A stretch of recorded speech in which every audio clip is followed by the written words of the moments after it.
barely have a quorum. Where are you going? Colorado and Arizona. Nice. I'm going to chair my 50th high school reunion Nice.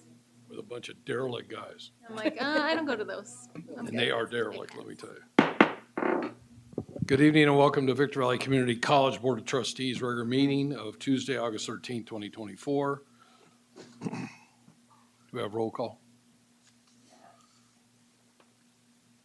Roll call. Trustee Brady. Here. Trustee Wood.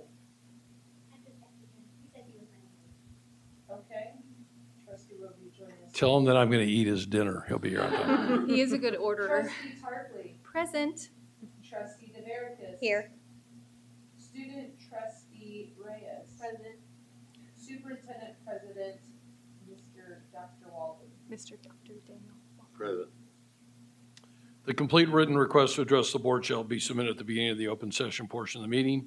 Individuals may comment after being recognized by the board president before board discussion of a particular item under Board Policy 2350. Do we have anybody that wants to speak? Nobody has No public comments. We're going to adjourn to closed session until 6 o'clock. Bing bong. Okay, I'll let's take go my- on something else.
Valley Community College Board of Trustees meeting of Tuesday, August 13th, 2024. Roll call, please. President, Trustee Brady? Here. Trustee Wood? Here. Trustee Hartley? Here. Trustee DeVerekas? Here. Student Trustee Reyes? Here. Superintendent President Dr. Walden? Here. I did skip over closed session, so Dr. Walden, would you report out on closed session? Yes, I will. And we were a couple minutes late. The computers are updating, so if for some unknown reason my face goes blank and I look like I'm really stupid, I'll be looking at a screen. I don't know what to say, but they've got backup here. So Tim's here, and he's got backup with our, so we're updating, and this is our last meeting in this room. So, and our next one, we're gonna be Somebody like knock on wood. ultra modern, and things are gonna be like really cool. So just bear with us a little bit tonight, Don't and knock hopefully on we'll that get guy's through it. head. Before a report out is a pledge and prayer. Well, no, report out goes first, and I'll do the pledge. You want? Not by this. Well, let's do the pledge. I'd like to ask our incredibly great sheriff of the largest county in the lower 48, Sheriff Dykus, to lead us in our pledge. Everybody place your right hand over your heart, please. I pledge allegiance To the flag of the United States of America and to the republic for which it stands, one nation, under God, indivisible, with liberty and justice for all. Is Pastor Brian Spath here tonight? Pastor, thank you very much. Thanks for taking the time to lead us in prayer, and we're all yours. Thank you so much. Thank you. Just take your time. Relax. Let's pray. Heavenly Father, we rejoice in you today for your many blessings. Lord, forgive us for taking for granted so many of the things that you allow us to have, our wealth, our health. And Lord, I just pray that you would help us to honor you through this meeting. Lord, this community is so great and growing. And Lord, it's amazing to see the number of people that we get to help and minister to. Pray that you would give wisdom to the staff, the leaders here, that you would empower them as we can to do the mighty work of helping people, of course, to grow both in knowledge, but most importantly, in wisdom. But I pray for protection over this place, and that you would bless this facility, and that you would allow for your name to be glorified in Jesus' name. Amen. Thank you, Pastor. Dr. Walden? All right. The board convened in closed session at 5:30 PM. All four board members were present. Item 2.1, Public Employee Discipline Dismissal Release. Employee number 231981324. On a motion by Trustee Tarpley, second by Trustee Wood, the board voted 4-0 to approve discipline of 10 days without pay for employee number 231981324. Item 2.2, Conference with real property negotiators. Direction provided to negotiation, no action taken. Item 2.3, Conference with labor negotiations. Direction provided to negotiator, no action taken. Closed session adjourned at 5:55 PM. Thank you, Dr. Walden. Public comments related to non-agendized items. At this point, the Board of Trustees will listen to communication from the public on non-agendized items pertaining to college business. Each speaker is limited to one presentation per meeting on non-agendized matters. Public comments are limited to 3 minutes per individual, and a total of 15 minutes per topic. Speakers will be timed electronically, and all speakers will be called to approach the microphone at the appropriate time to speak. Only those who have been recognized by the board president will be permitted to speak. State law prohibits the board from addressing any issues not included on the agenda according to Board Policy 2350. Do we have anybody for public comment? No, but we need to go back to item 3.5. Oh, items that are, sorry, small print. Announcement of items deleted or corrected from the agenda. Do we have? Yes, we have an item to be corrected. It is 3.5. I'm sorry. Nope, that's, The item is 14.3. Statewide Association of Community Colleges, SWAC, Joint Powers Authority. In the 2024-25 column, and this is under the board, this is not the attachment. The attachment, which is the actual contract, is accurate. But the part printed in on the board item should be corrected to read liability should be $635,785 not $482,747. No changes to property under crime should be $2,594, not $2,954. So it should be 2,594, not 2,954. No change under cyber liability, equipment breakdown, or risk management, but the total annual premium requested for approval is $856,465. So that is a correction. Thank you, Dr. Walton. Okay, do we have anybody on none? No public comments. So now we have the great distinct privilege of having, I think, the country's greatest sheriff address us tonight on what's going on in our county and what impact it has on Victory Valley College. So Sheriff Dykus, welcome to Victory Valley College. And it's nice to know you'll be the last public individual that ever speaks in that microphone. Yeah, actually, I thought that was a pretty cool thing to have and be here in the last part of this building. So I don't know if I get a plaque or anything for that, but I thought that was cool. We could draw some up. Yeah. Pick one off the wall. You know when they give plaques out. Yeah. Listen, The wonky I wanted to thank all of the board members for number one inviting me. This is very important to me, engage all of you. I know I talk to many of you on an individual basis, same with a lot of the members in the community here. But to give you an idea about what's going on in the Victory Valley and really at the end of the day, what does the sheriff do? So I'm the 36th sheriff of San Bernardino County. We have the largest land mass area, and I know I'm kind of preaching to the choir here. We serve 2.2 million residents. I have 14 contract cities, which means technically on paper, I am the chief of police for 14 contract cities. And I also have 10 municipal police chiefs, those cities that are incorporated that chose to have the police chief model. I run the 7th largest jail system in the United States. The budget for the San Bernardino County Sheriff's Department is over $1 billion, is what it takes in modern days now to run us.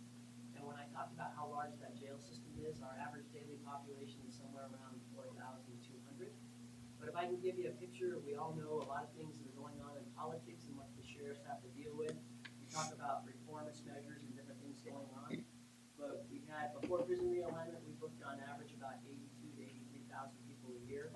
Now that number's dropped to about 34,000. Back then, our average daily jail population was running somewhere in the neighborhood of 6,800 people. So those are some of the changes you can see that play out and how they affect the sheriff day to day. Part of my responsibilities as being one of the 58 sheriffs in the state is we all get state jobs, if you will, or things we represent for the State Sheriff's Association. My job, I've had a number of them, but mine was working with the Board of State and Community Corrections, which recently I just finished my term for that. But all of the sheriffs take on these different jobs so we can work with our state and federal partners and make sure not just our districts are being represented, but the sheriff's interests are being represented. And the thing I think that's interesting about the sheriff's office is while we run for election, it's a nonpartisan office. And it's certainly my position as the sheriff that I'm approachable by everybody. And you can say there's a lot of racial inequity and a number of things that go on and things we all read about in the news. In my personal opinion, the two biggest racial issues we have are red and blue. And the lack of being able to talk to each other, and I'm talking in political forums, and really getting things out to the public that truly matter in terms of resources, in terms of things and tools that law enforcement uses to protect them. So that's kind of what the sheriff is all about. There's a lot of philanthropy that we do that most people don't know about, and it's somewhere approaching about $500,000 a year.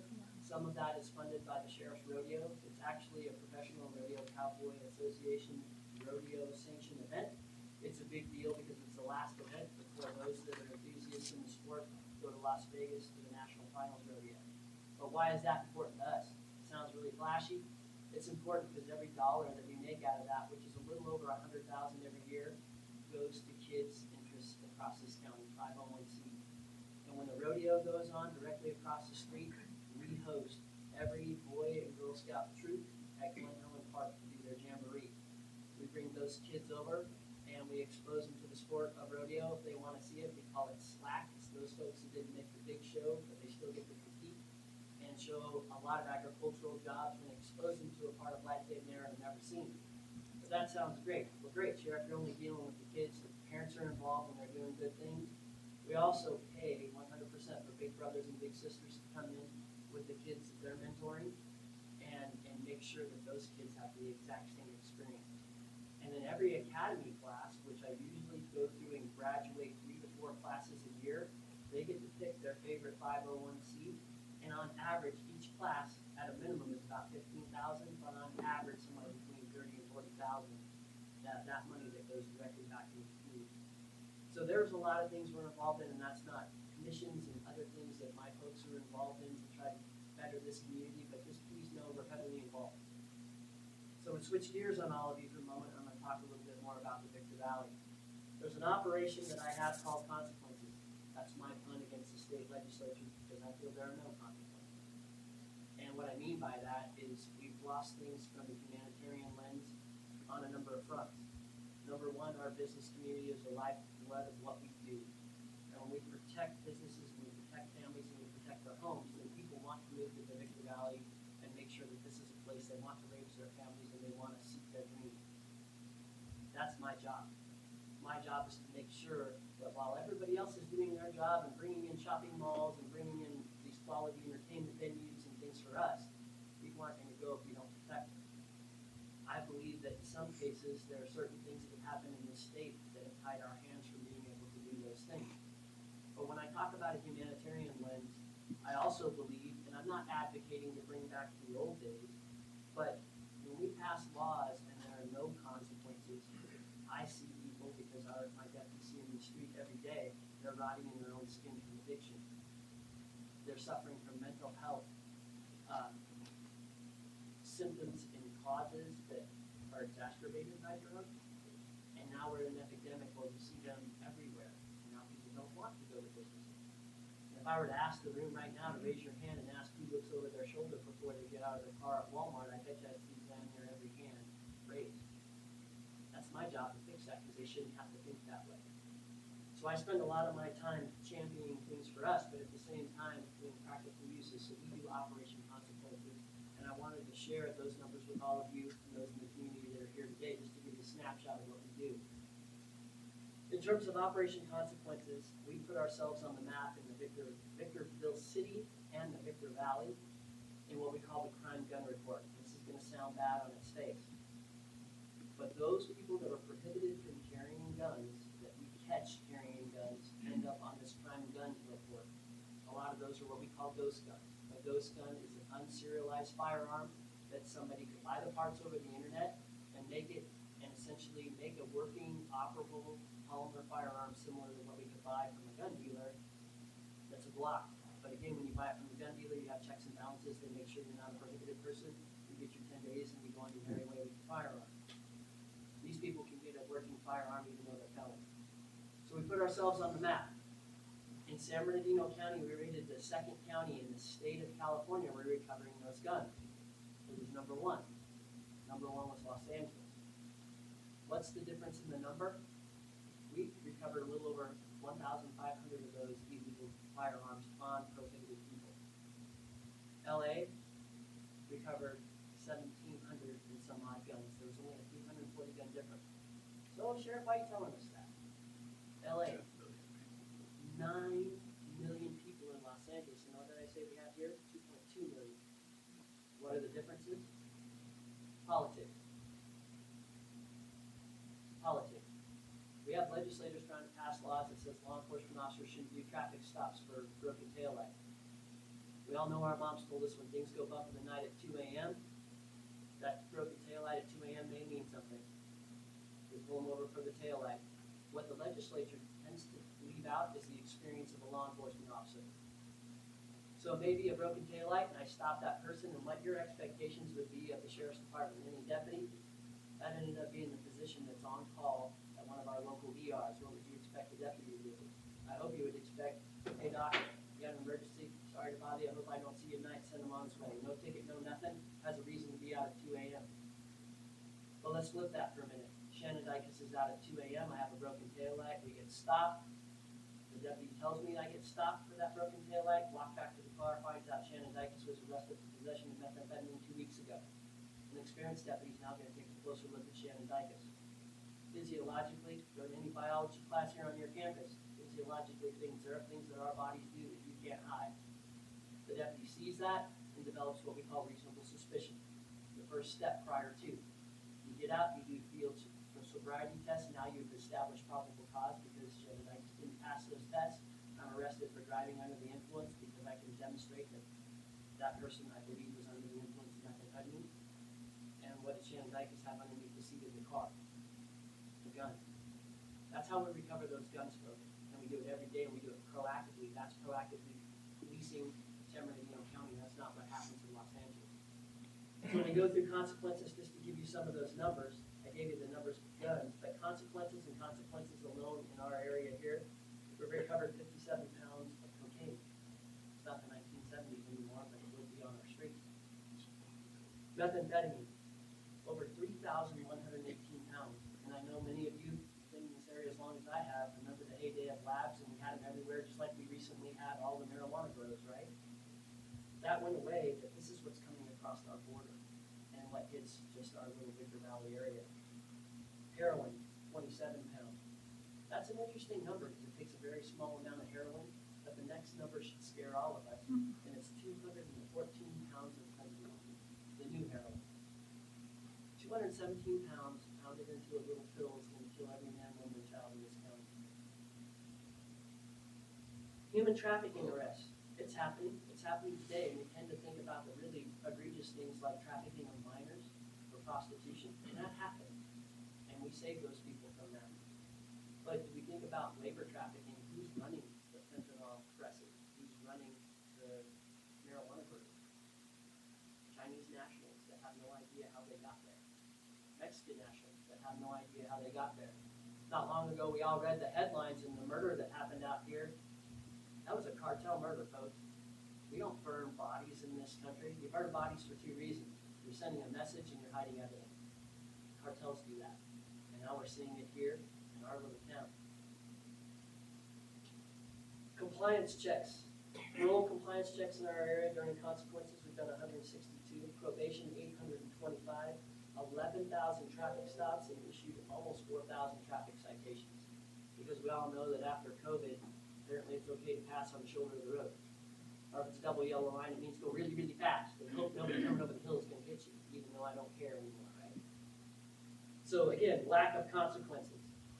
I'm going to talk a little bit about politics before I close out. Does any of you have any questions? Or I want to make sure I'm not deviating from protocol. If any of the public has any questions, I want to make sure that they're comfortable with what their sheriff's department's doing. But I'm going to talk a little bit about politics. I mentioned Prop 47. Prop 47 is what I believe why we see point-in-time count numbers go up for homelessness. And I'm going to switch sheriff hats and I'm going to put on my coroner hat. Looks a little different. It's not a cowboy hat. But my coroner hat, I deal with how many people die from indigency, from being homeless. In San Bernardino County, folks, we lose one person a day.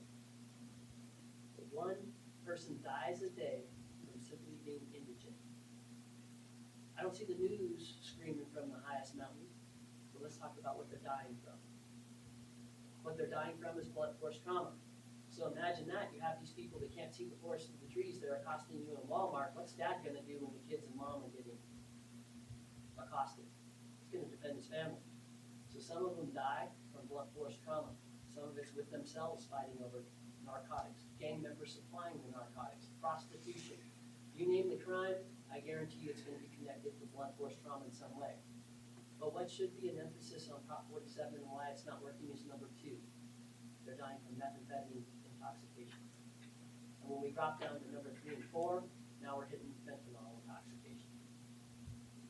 And so you tell me whether it was more humane in the old days that somebody got arrested and that intervention came from being cleaned up in jail and going to classes while you're in jail and having something called drug court that said, Shannon, you're screwed up and you can still have a life and it won't be a felony as long as you go and bring back your certificate that says you're rehabilitated. When Prop 47 passed, all those things left the building. And so when you hear data and you hear all these good things and these people were violating their civil rights, I'm here to tell you if you're actually in the streets with us, unfortunately many of these people are not in a condition to understand their civil rights. And it is not humane to leave them there the way we've done. And there is a plan, and I have a plan, and that plan is working with the board and building capacity, but you've recently Grant's past decision about, it's about public camping. They said, hey, nope, the police can enforce that. Also, our board members, not too long ago, Laura's Law. It's something a county can opt in or opt out of. I asked them to opt in because it's a conservatorship. And sometimes it gets scary, especially in the civil rights arena. You're thinking, oh my God, Shannon Dykes is gonna get locked down with the guys and girls in white lab coats.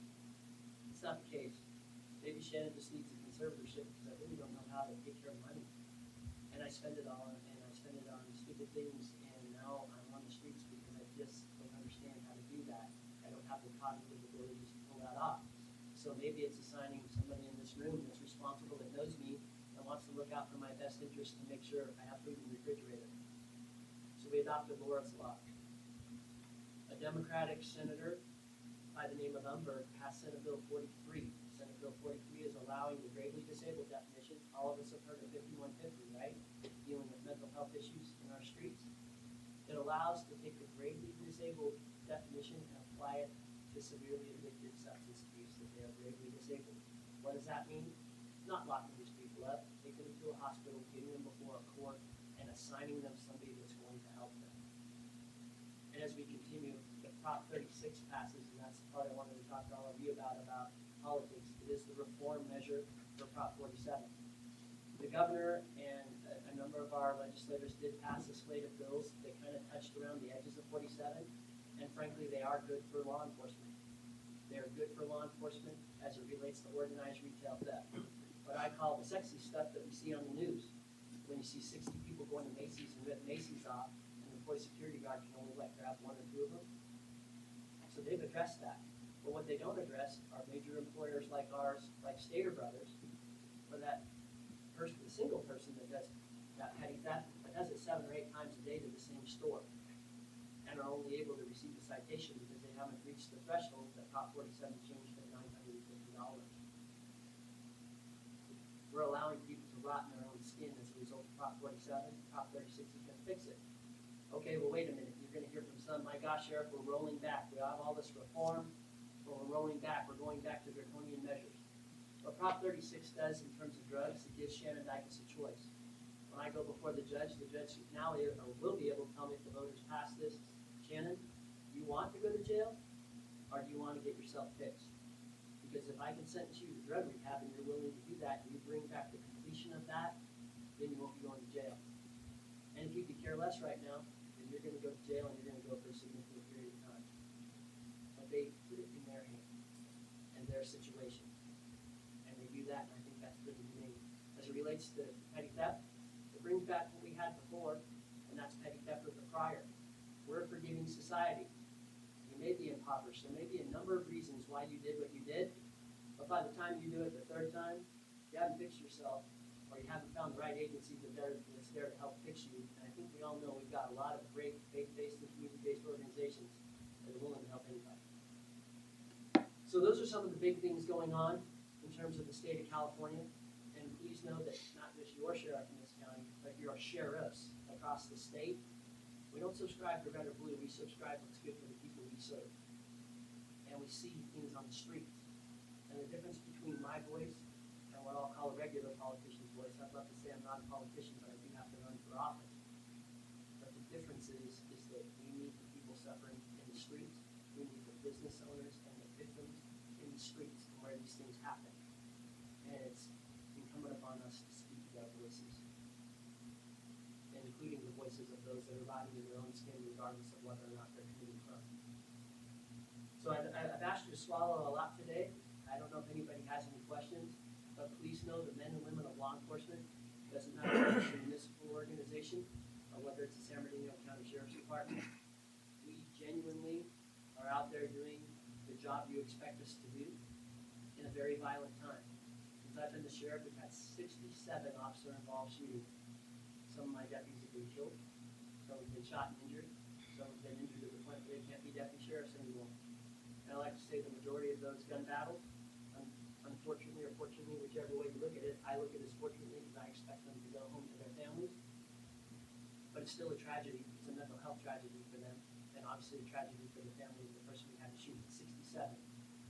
If this were all the way 6 years ago, I'd be telling you officer-involved shootings in San Bernardino County busy year, there may have been 2. 67 and 1,500 prohibited people carrying prohibited firearms. And we're not talking about CCWs. The CCW folks that get those are our good citizens. They don't have any problems. Do not listen to the politics if they're the reason for gun crime. It's prohibited people that can now get guns without going to a gun store. So I don't know if you have any questions for me, and that's probably a lot to unload on you. But if the last thing I could say before you ask any questions, don't worry about it. We're built for it. I have gray hair and no hair for a reason. You hired me to worry about that for you. Hey, Robert, you heard that, right? He said, Okay, what? And I do worry about the men and women that are out in the streets. I pray for them every night. But it's a tough time to be a law enforcement officer now. And frankly, the biggest thing I think all of us need to be worried about, you in partnership with the sheriff, is our ability to recruit a cop right now. Right. And you guys are the perfect example, because here you invest in the community by training those potential new folks coming into that line of work. But when I pulled the last list for deputy sheriffs, there used to be a list of 1,200 people I could pull every 3 months. 67 people. Only 10% of those 67 will become deputy sheriffs that will meet the background requirements. All the old dudes like me, I mentioned no hair and gray hair, the men and women that have been on for years, they're a little fed up and they're leaving the building. And that is your greatest threat.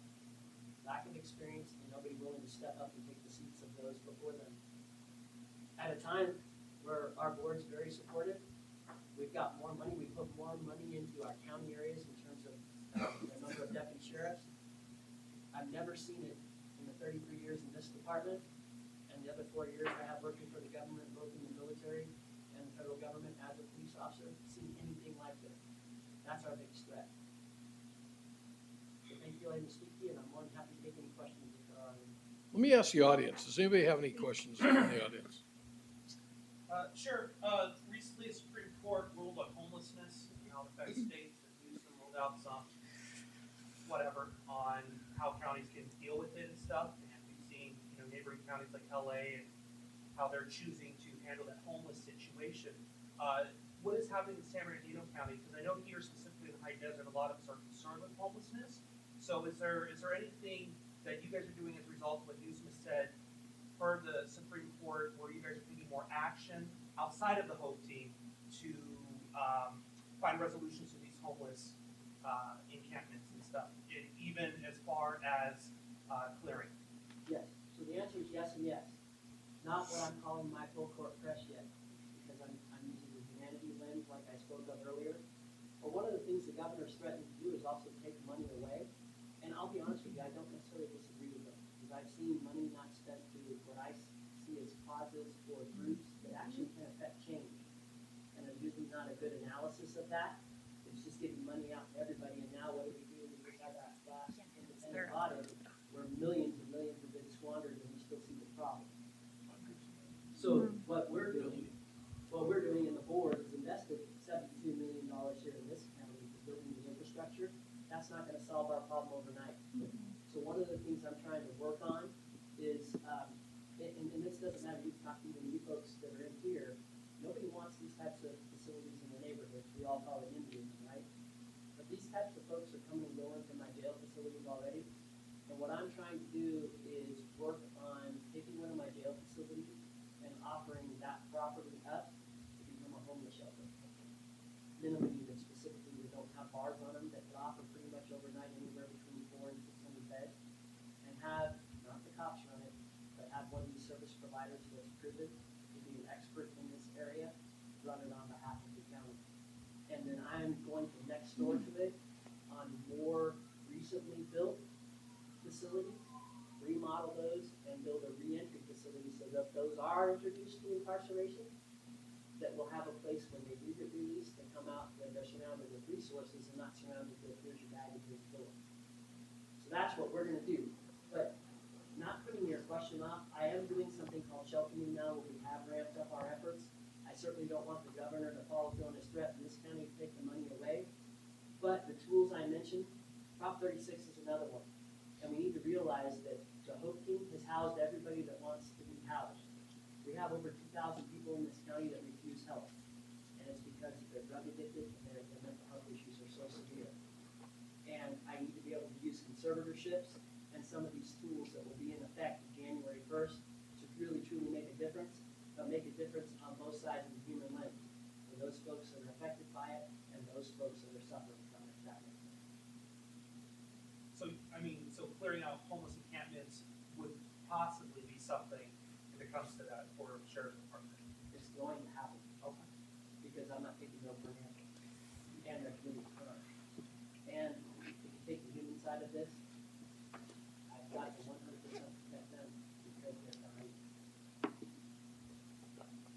Anybody else?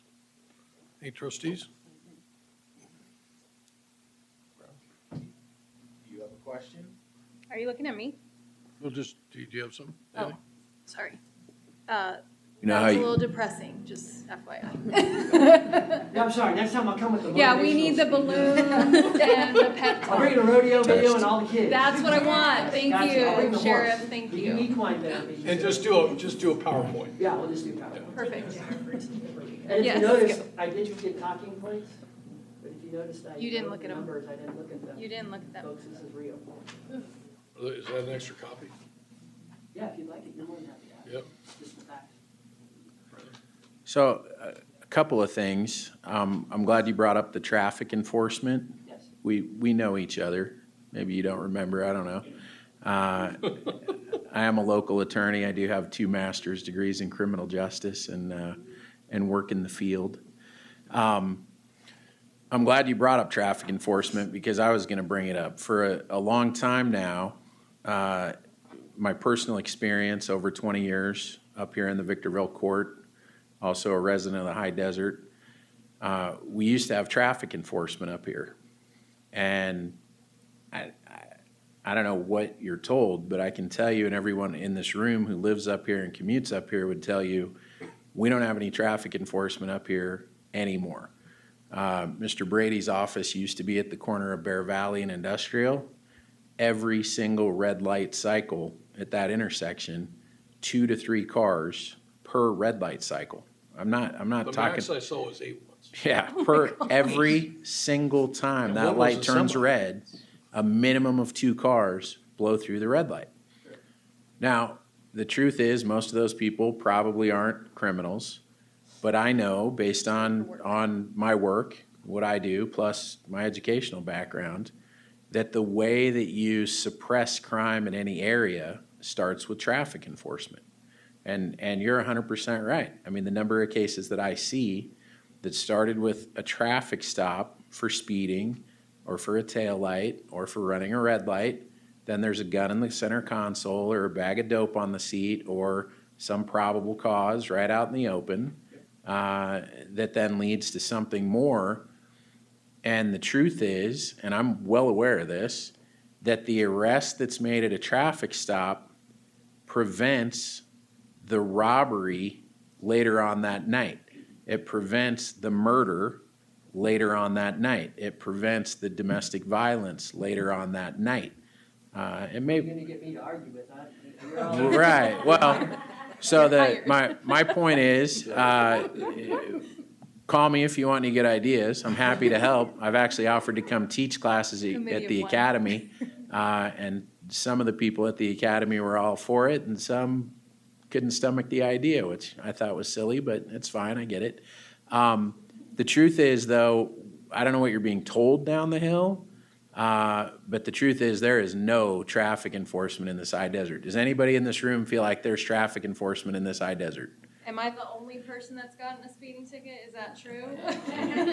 That was Highway I'm the Patrol. only one police. You think That that was- there is? I saw one. Well, in Spring Valley Lake, right here, on the corner of, I think it's, Paiute, Street. Paiute? The cop is right by the stop sign coming right into the college. He just sits there. That's- Ranch, yes. Yeah. Yeah, that's Highway Patrol. Oh, okay. That's Highway Patrol. They patrol here in Spring Valley Lake. And Sheriff, I'm not being critical, well, a little critical, Yeah. but the truth is it's not, and I get it, I know why. Family members, deputy sheriffs in this county, a lot of my friends are deputy sheriffs, and I get it. These poor guys just run from call to call to call. That MDT just rolls all night, all day. They can see a car pass them at 100 miles an hour, and they've got just a string of calls waiting for more pressing issues. And so I get it. I'm not faulting your deputies on the street.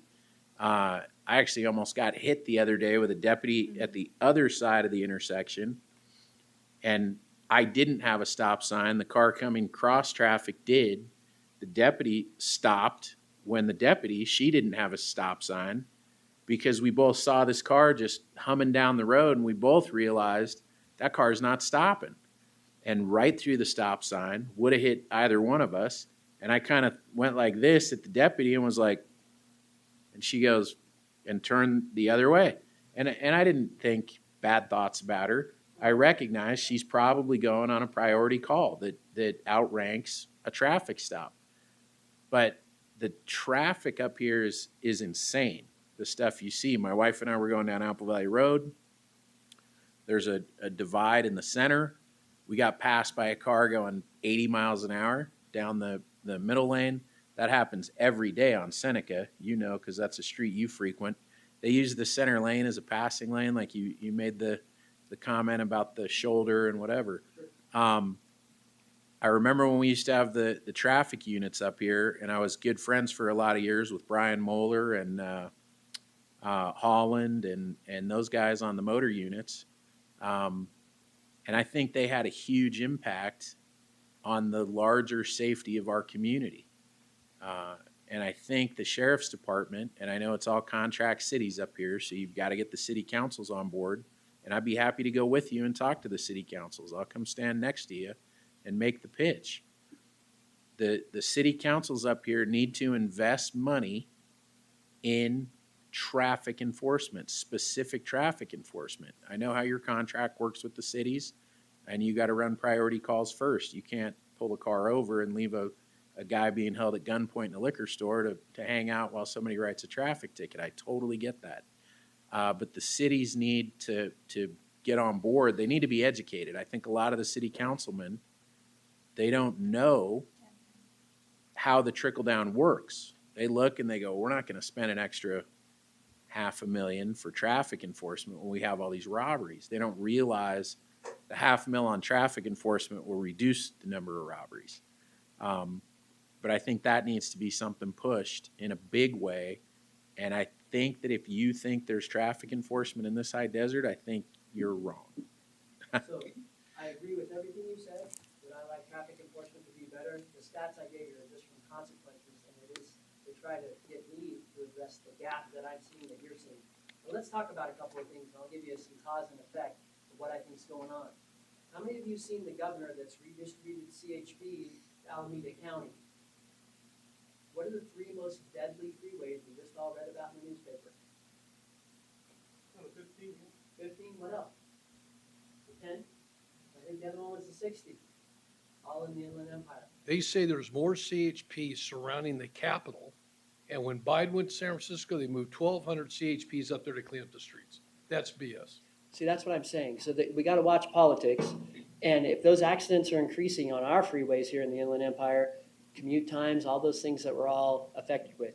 And this, I think everybody knows this already, but I'm a desert guy, so I see the same people. They're passing me. You can ask me, I just happen to live, and I pull out of my ranch on a solid double yellow line and get past myself. And they're surprised that when the F-150 that's not marked pulls them over, and they get talked to by the sheriff, and they get a ticket from the sheriff. And it happens all the time.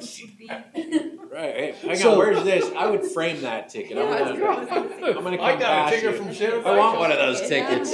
So that little white nondescript truck I drive is an emergency vehicle. And I do make traffic stops, so when I see it, and I encourage my folks that are unmarked. But let me talk about politics and how it affects exactly what you're saying. Because Brandon, I'm agreeing with you 100%. There's no argument here.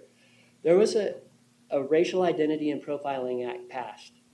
And so every traffic stop and some certain calls, and most of which are the ones that require deputies to, after the call is made, we have to predispose the race of the person, what we think it is. We're not allowed to ask the person what their race is, document this, and it's a whole series of things that on each traffic stop takes about 3 to 5 minutes. And those numbers are turned around and used against the profession of law enforcement to say that we're inherently racist. And there used to be this thing that we could balance it with calling during the hours of darkness. And I want you guys, anybody in here, will you police practice for me when you follow behind somebody and tell me what race they are at night? There's a lot of things that I think are looking, and listen, we all know racism exists, but I think most of what we're talking about, when we talk about generationally, our kids are currently our law enforcement officers, for those folks that are my age. Okay? We didn't raise them that way. And it's not the 1960s anymore. And there are a lot of things that are not equitable in terms of, if I sell my house and my black neighbor's house is worth a less amount, that's ridiculous. We need to fight things like that. But what is occurring in law enforcement circles, I understand that there are large critical events, and we need to understand, let's use San Bernardino County for a minute, 1 million calls we answer a year. Less than 0.1%, and in any form of violence. What does the news show you? So if you take that number and you extrapolate it across the country, they only show you what cops do bad, not the 99.9% of good things that we do for our communities, just the bad stuff.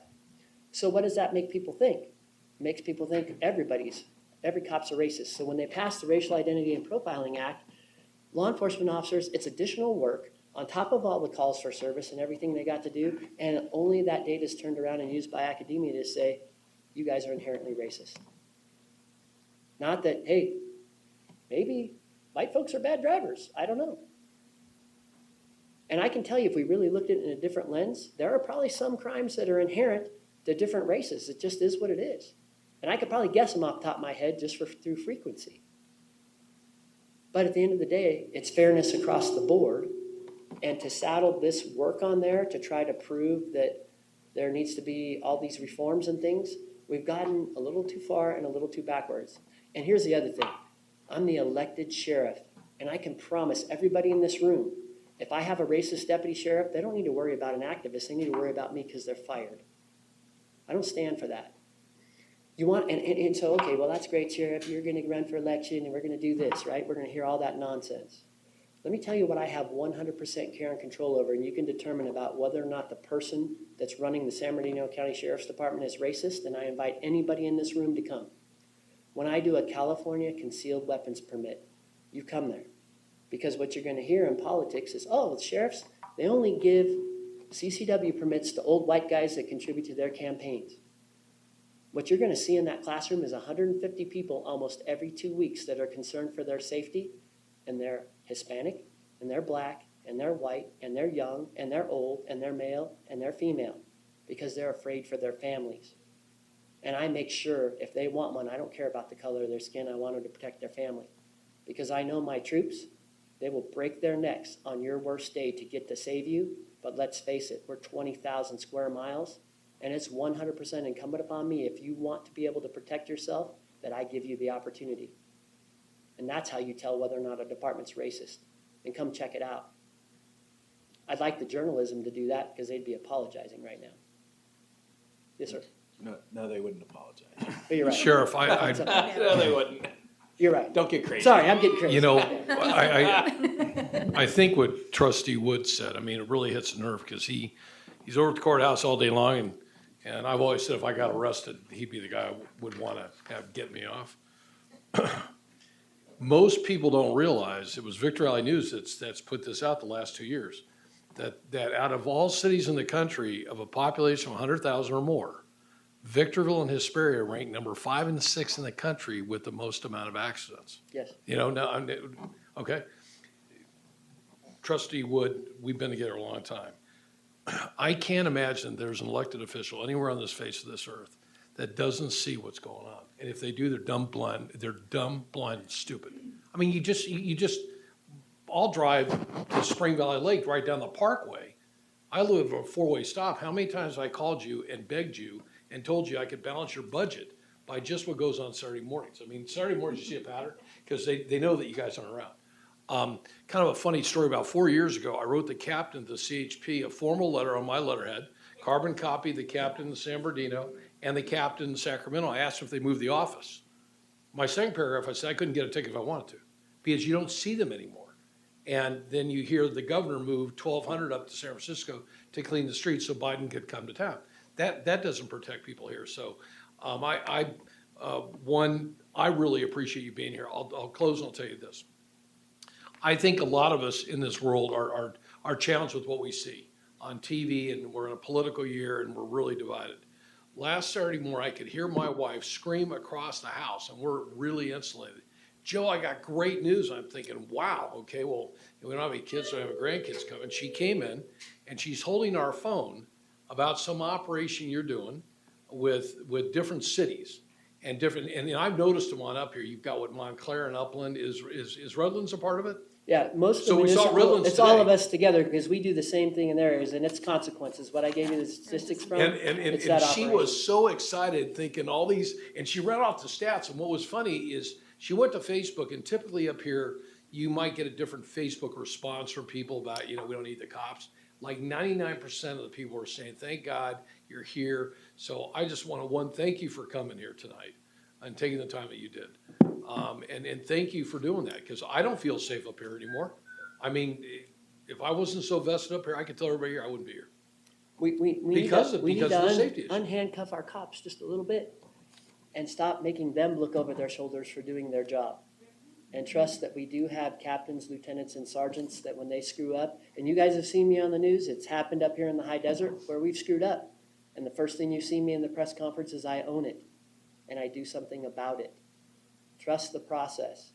And unfortunately, Joe, you said it better than anybody else. The polarization of politics are ruling the day, not those of us trying to live our lives and do good things. But consequences, going back to what Trustee Wood was asking, is consequences is a way for me to take that situation where they're not going call to call and focus them in on traffic stops and doing those proactive things, because it's really one of the only tools I have right now. As we see the CHP, they're no difference than I am hiring people. They're about 900 officers short. I'm about 120 deputy sheriffs short, running all those things that I told you about. And so I keep the cities and the county stations full for the patrol purposes. So it has to collapse somewhere. So now I've got a lot of deputies in the jail working overtime. So it's just how we flex. And we're doing a lot of proactive things to hire people. If I have any parents that have a 21 or over in their basement, they're really trying to get rid of them, send them my way. I'll hire them, and I've got more jobs than just cops. I'm missing that many, if not more, professional staff. So same thing from the college, keep pumping out all the quality students you do. I couldn't be more thankful. Thank you for letting me be here tonight. You're all a blessing. If you want to go to the councils and Brandon would come with you, I'll stand there. Because you know what? We try to bring industry up here, and industry can go look at this data, and they don't want to come in an area that has a lot of crime. Sure. Yeah. So Well, I think what we could do, where I find the most effectiveness and kind of takes politics out of it, is I go directly to city managers. Because also they have their SWITRS data, which are their traffic reports, which is their liability and everything else. And probably us getting together to show concern for that. And what I'll do is I'll probably assemble that meeting and I'll invite you. We need more traffic enforcement. Sure. Coffee and donuts. It'll trickle Yeah, hey, down, that works. and fix a lot of problems with more traffic enforcement up here. Thank you for allowing We're me. really proud that you're our sheriff. Thanks Well, for I'm gonna do being the here. best I can, you guys, and if I'm not, believe me, when we have meetings like this, I listen. And I make sure that we are doing the best we can in terms of the tempo and the things I hear back from you. So thank you for spending You're time the with me. best. Thanks. Thank you. Thank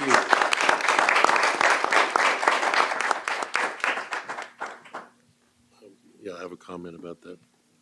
Dr. Walton's going to comment about trustee goals. A special board meeting is scheduled for Monday, August 26th, from 5 to 8 p.m. in Building 55 Conference Room for the board to evaluate its last year goal performance and set new goals for this coming year. So we just sent in the narrative to PPL today of the first draft of the board self-assessment. And so I'm sure they'll be sharing that. And anyway, by September, you should have new goals to vote on. So. Board communication, at this time, the board trustees will report on matters directly related to their functions as board members, attendance at conferences, professional affiliations, and community involvement. I'd like to start with trustee DeVericus. All right, thank you. On July 12th, 13th, and 14th, I attended the ASB retreat up in Big Bear. It was an amazing time. I got to know the ASB a lot, and it was great. It was a great experience. On July 19th, I attended a parliamentary procedures training via Zoom that was hosted by the Association of Community College Trustees. On August 8th, I attended the ASB meeting here on campus, and I also toured the student store and most of Building 44 as well. Later that same day, I went to Lucerne Valley's school board meeting just to introduce myself, but they had a really good presentation on their CTE program there. It's grown like 3 times in enrollment and completion. And also, the track is not just career-oriented, but also college. So they've kind of taken this college and career technical education that I thought was really neat and I wanted to share. And on the 11th, I enjoyed West Side Story with my family. That's it. Oh, great. Student trustee. Hello, everyone. August 2nd through 4th, I traveled to Burlington, California with my advisor, Robert Sewell, to attend the student trustee workshop. And one of the key factors I think really opened my mind is how fortunate we are as a community college to have a board and administration that encourages the student voice. A lot of campuses, I've realized with other student trustees, didn't have that. And so being able to bring our board, our administration, our faculty, our staff together, it really puts the community in community college. That's all. Thanks. Trustee Tarpley. I love that. You should coin that. So I also attended the ASB retreat, phenomenal weekend. Love driving the van up with the kids, with the students, young adults. Deborah Such a reminds great me of that time. all the time. All the Not time. to say kids, it's not All the time. condescending, it's just because you're my babies. And what else? Went ahead and filed to serve you all for 4 more years, so that's exciting and hopefully works out. And switch jobs, hey, in the meantime. So I'm no longer in the K-12, I'm in the private sector, and that transition was 7 full days ago. So feeling like a fish out of water, but loving it. Where's your And job at? Choice Medical Group. Oh, really? So yeah, interesting and fun all at the same time. So I didn't get to attend a lot of events because I had some life changes going on. Life changes. Trustee. No? Yeah. Life changes. Also Life change. I changes. know life. She's gone through the change of life. Yeah. I love when you guys go to the meetings with all the other schools because then you realize how freaking awesome we are. I usually get a So phone call good. on a Saturday morning, though. So many trustees. I know. Well, yeah. When you guys go, you go. They treat all these other trusts or all the other student ASBs and presidents. They just like they don't care about them. They kick them off. Like you realize. So I like it because then you're like, you guys are awesome, and we're like, yeah, we know. Oh, what? I don't know. What? Oh, the ASB retreat, awesome as always. Robert made some changes that I griped about a little bit, and I'll gripe a little more about. I don't know, I didn't like the new format, but Robert knows I didn't like it. It seemed like it took a whole lot longer, right? I am putting him on blast because I want to make sure that we don't do that again next year. But it was awesome. It was fun. Great time, as always. Plus, Robert loves public attention, so It's a double. I'm helping him out edged here. sword? Yeah, I'm helping Okay. him out. Yeah. It was a great time for anybody who was there. I think you know that we did have a great time. We got a lot of work done, had a lot of fun along the way, got to know each other a whole lot better. I don't know, loved it as usual. Every year I say, no, okay, next year I'm going to make it up there on Thursday instead of on Friday, and then I never am able to. But next year I'm going to try to make it up on Thursday. We'll see what happens. Aside from that, I don't think there's too much else. Shannon, I did have, before you left, I wrote my cell phone number down. I didn't want you to sneak out. I have another thing I want to talk to you about, but not publicly. It's a thing that I want to That sounds fun. tell you about something that you're going to be interested in that I know that you don't, but you'll want to know. Just little. So now you got everybody in the room saying, okay, well, let's just. little things. Yeah. Little things. It's something you'll want to be involved with. I'm sure of it. So, yeah, I don't know. I don't think there was. I didn't want him to sneak out without getting my number. I used to have his number. I think I lost it. How rude. We'll get it for you. Yeah, I think that's it. I don't know. Go ahead.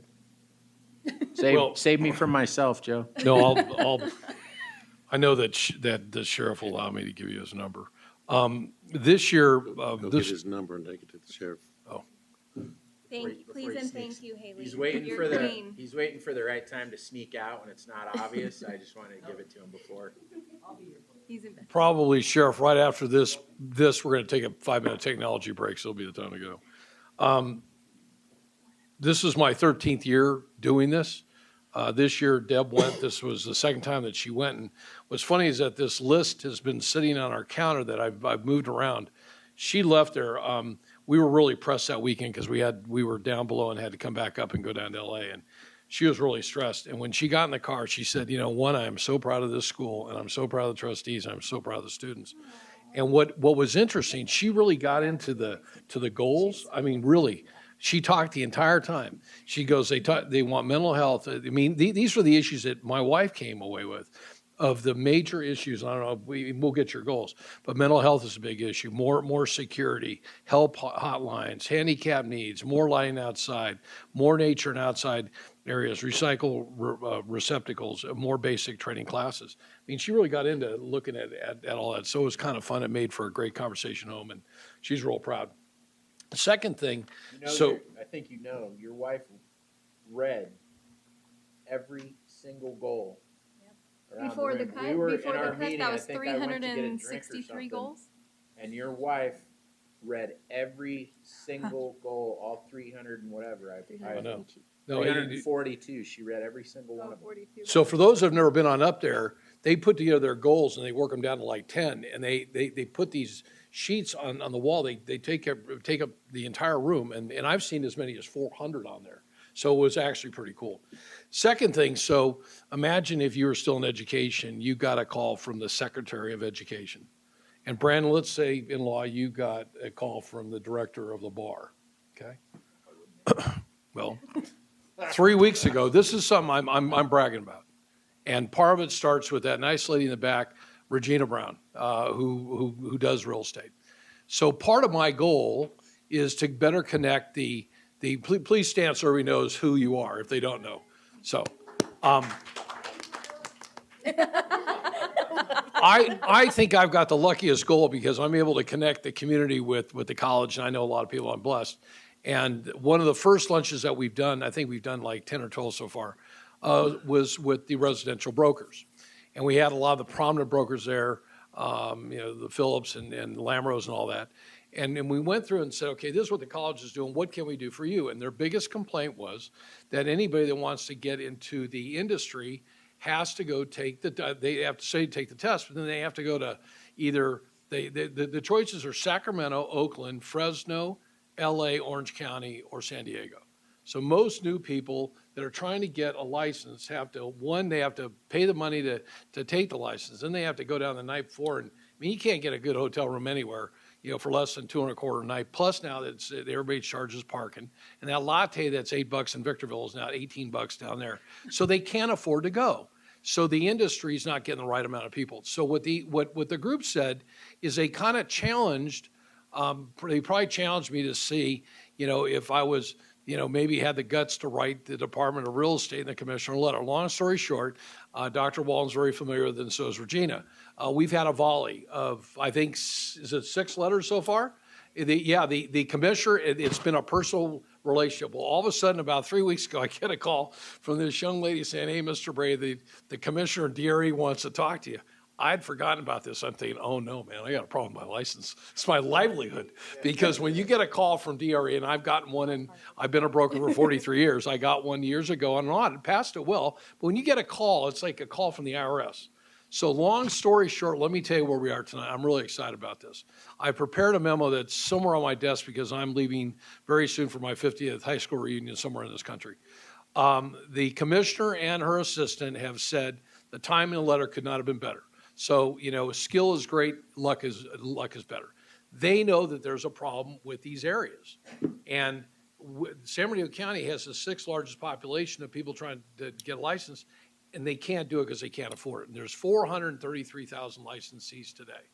So with talking to Dr. Walden, part of the plan was we could offer something here at the college as a room designated for those testing. Well, they explained to me that doesn't quite work that way. The state has to come in. They have security protocol. They don't want anybody to go in the room. But thinking out of the box, they already have places in California that are already testing for contractor's license or for the bar or for accounting or whatever. So they're thinking out of the box, and it's going to be an ongoing. So we had an hour-long conversation. You would have thought after 30 minutes we were best friends.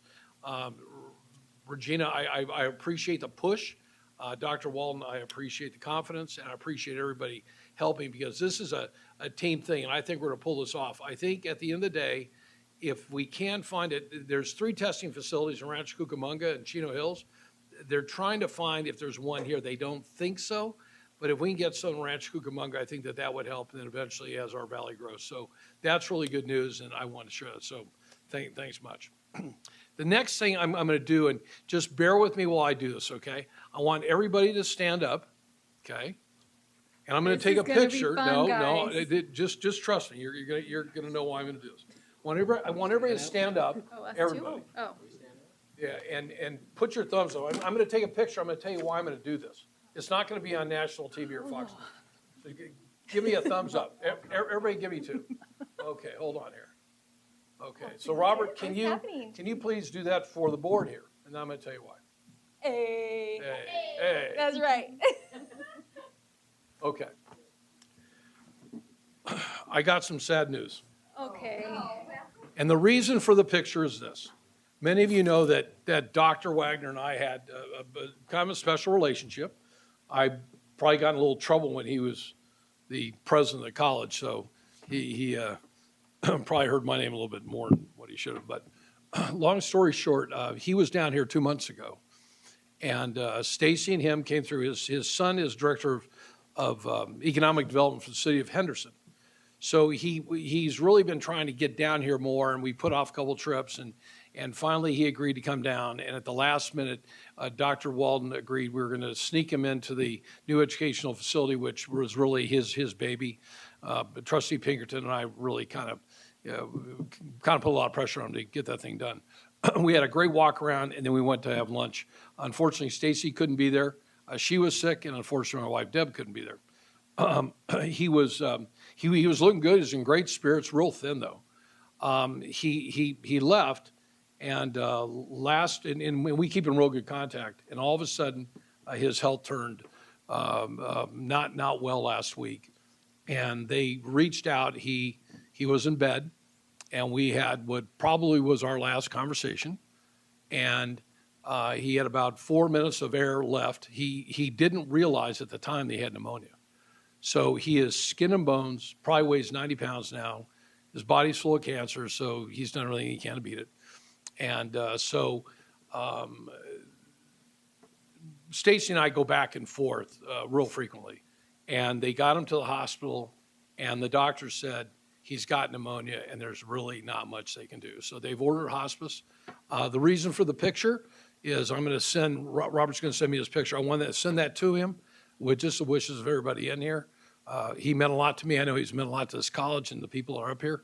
I think I'm a lot better trustee because of his leadership quality, and that's the reason I did that. So hopefully you understand my concern. So with that, why don't we take a 5-minute technology break, then we can reconvene.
We have one item under the president's report tonight, and it's ASP goals. We have no facilities, no foundation, and no nothing else. We're out of here. Good. Oh, you know what? Those cars washed, packed, fully gassed, and all the luggage is in the back. All I gotta do is go to the office somewhere for about an hour. There you go. I'm ready to go. Sorry. Thanks again, Sheriff. It's with love. And your pickup truck's not out there, huh? They were all looking for it. It's out there, but I'm gonna purposely use the Gail today, come back and get it later. Cool. See you, Gail.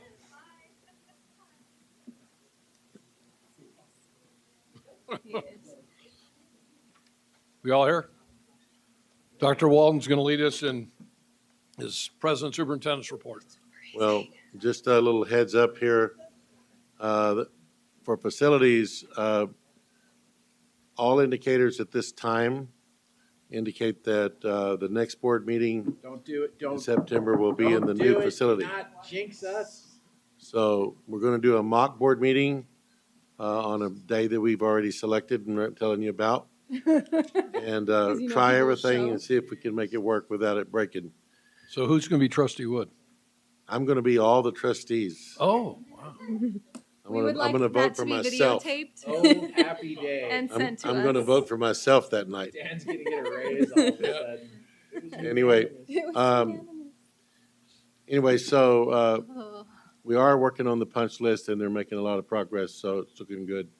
The track is the one thing that may not be done by the time we actually go over there, but that's okay. It has to be done by correct weather conditions. There is no foundation report tonight, and I don't have any other comments, so it's up to our student trustee on how long she wants to spend on No ASB goals. foundation report. Kirsten, you got off easy. She's saving for next Huh? month. She's loading up her gun. Oh. She's loading up her gun? Yeah, she's loading up her gun. She's coming after us next month. Yeah. Yeah, wow. Okay, I got somewhere I gotta go this week, you know? all right. Okay. Okay, so as you know, ASB went to their July retreat through the 11th through the 14th. They started off with 342 goals, which were then condensed down to just 11, and those goals were adopted July 18th, 2024. All the trustees, including Dr. Walden, you all have the list of the 11 goals in front of you. If you want to go over them and read them, I don't want to take up too much of your time and everyone else's, and so that will conclude that. Wow. Great job. We were there. Where are they in front of Right us? I don't see them. Right here. Oh, you didn't get it? I think, It's oh, right here they there. are. Okay, Great job. thank you. I will take this home tonight. Okay, reports. Academic Senate? Nope. AFT part-time? Nope. ASB? Hi again. That's you? That was hilarious. Yeah, that was good. Hey-oh. Welcome back. So I have a couple things on this report. School starts August 26th. It's just around the corner. Another thing, notices will be sent out shortly for the 9/11 flag setup for Labor Day weekend, which will be Saturday, August 31st, Sunday, September 1st, Monday, September 2nd, from 6 a.m. to 12 p.m. We are also this week in ASB chartering 2 clubs for the beginning of the school year, which will be our Child Development Club and our BSU Club, which is the Black Student Union. Evening of Comedy and Magic will be September 28th, I believe at 7:30 p.m. San Bernardino Ballot Mobile will be coming to our campus September 16th to encourage students to register to vote. And if we contact all the candidates, we will hopefully have a trustee forum September 17th with a tentative time of 6 p.m. And that concludes my report. Great. Where are you gonna do that? Do you know or you don't know yet? CSEA? Student Activity Center. No problem. And I do apologize for giving that report. Yeah, that was a tough one. Good evening, Dr. Walden, Board of Trustees. Before I start, I'd like to ask if I can have a couple extra minutes, because I'm not going to be able to get this in 3 minutes. Take your time. Just take your time. So as you know, CSEA began contract negotiations in June. We have already reached tentative agreements on, I think, 4 out of 12 articles, but are again having difficulties on others. It seems the district thinks we should agree to any changes they propose without question, but easily dismiss anything we propose. For example, things as simple as if CSA proposes that the supervisor respond within 5 days to a vacation request, we're told this is not reasonable. Or if we ask for a small stipend to be given to bilingual employees on this campus that are providing this service to students in areas where nobody else is bilingual, we are told that we don't see a need. We are wasting time on things that were negotiated and never agreed to the last 2 years we went through this. For example, binding arbitration has been handled by an outside arbitrator for at least the last 10 years. This is a fair process where the decision is made by a neutral outside party. Why would we change that and now have the board make the arbitration decisions? We have repeatedly stated this is not something CSA will entertain changing, so why are we wasting time on this topic? On June 13th, we began discussing the vacation article. During this discussion, it was determined the process the district has been using for at least 15 years did not fall in line with the current contract language. It has always been the maximum vacation time you could carry over was 2 years. Everyone understood that by June 30th, they needed to be under the 2-year maximum in order to receive their yearly 1-year allotment on July 1st. When reading the contract, it does state you should not have more than 2 years maximum on the books at any time, which means you would have to have 1 year or less of vacation time on June 30th in order to receive your next year allotment on July 1st. CSEA understood the district's position, but was still negotiating language in that article, which has not been TA'd. We met again on June 25th and more discussion took place. At no point in time did the district state we're implementing this process on July 1st. It was thought by us that this would be implemented after the contract was completed, which would give us time to explain to our members that the process they have been used to for years was implemented incorrectly and would now change to be in line with the contract. It would have allowed us time to make sure our members fully understood they needed to get down to 1 year on the books by June 30th to receive their full allotment the next year. Instead, what happened is the new policy was implemented on July 1st without any warning. People received their pay stubs and noticed they received their vacation allotment and then had hours taken back to bring them under the 2-year maximum. For example, on June 30th, I had 1 year and 5 days on the books. On July 1st, I was given my 1 year allotment and then 5 days or 43 hours were taken back. Now, as I use the days, I will get the days back that were taken from me. But we have some people who have had over 100 hours taken back from them, and until they use them, they don't get this year's full allotment. And then they have to use this year's allotment before June 30th, or they're in the negative again. Needless to say, all hell broke loose. And people did not understand why their hours were taken back from them, and more importantly, they were angry and didn't understand why the union did not give them warning this policy was changing. The simple answer, nobody told us that it would be implemented while we were still negotiating this article. Was a district entitled to implement the correct policy they have been doing incorrectly for 15 plus years? Absolutely. But how about a little consideration for how this would impact classified employees by implementing this change immediately without giving them time to get below the threshold? Or perhaps a little common courtesy on June 13th or June 25th during negotiations to say we are implementing this on July 1st. Communication is the key. The lack of regard for how this change in a 15-plus year policy would impact the classified professionals on this campus is why you end up with low morale and unfavorable comments when the phrase caring campus is used. With that being said, I do want to say the climate in negotiations has definitely improved from what we went through last year. At times, we're laughing, making jokes, so it has definitely improved. But it's just frustrating when it feels like we have to fight for even the smallest things that could benefit the classified professionals on this campus. We don't negotiate again until next month, and hopefully things will get better as we go along. Thank you. Thank you. And you didn't need that time anyway. I did it? No, you had 40. No, No. he gave her Oh, 5 did- minutes. Oh, okay. I was going to say you had a minute and 15 seconds left. CTA? Anybody? No. Management? I don't know if anybody, Uh-oh, Richard's here. there we go. Dr. Richard. Dean Richard. A little bit of a last minute stand-in. Dr. Walden, trustees, student trustee, thank you very much for the opportunity to come speak to you this evening. I want to thank our board of trustees for bringing Mr. Lackey in a few months ago. Some of you may notice as he walked out, I kind of followed him out. think we're just going Yeah, to we did.